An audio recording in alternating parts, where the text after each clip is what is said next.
মানুষ তাকেই আঁকড়ে ধরে বাঁচতে চায়, যার কাছে সে বিশ্বাস, যত্ন, সম্মান আর মানসিক শান্তি পায়। কারণ ভালোবাসার সাথে টাকার কোনো সম্পর্ক হয় না।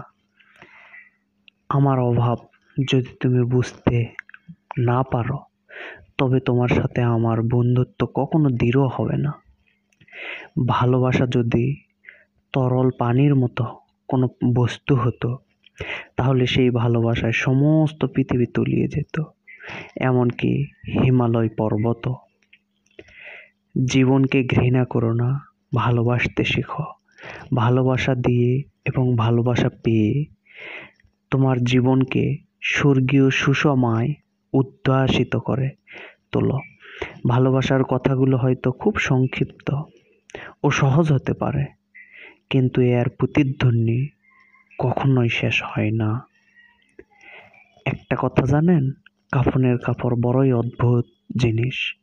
যে তৈরি করে সে বিক্রি করে দেয়, আর যে কিনে সে ব্যবহার করে না, আর যে ব্যবহার করে সে জানেই না।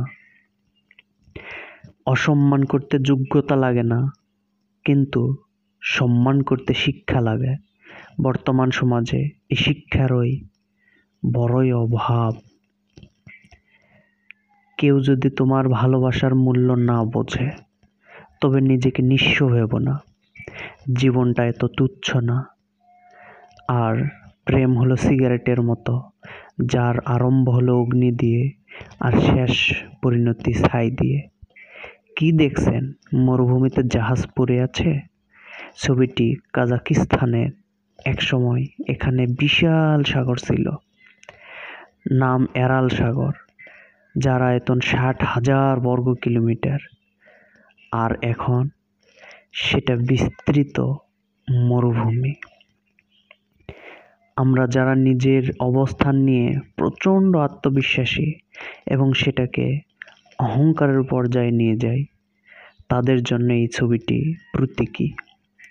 সময় যখন বদলায়, সাগরও শুকিয়ে বিলীন হয়ে যায়।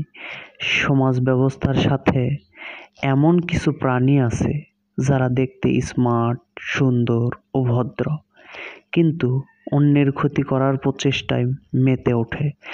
তাদেরও মনে রাখা প্রয়োজন যে তাদের সময় ফুরিয়ে আসবে এক সময়।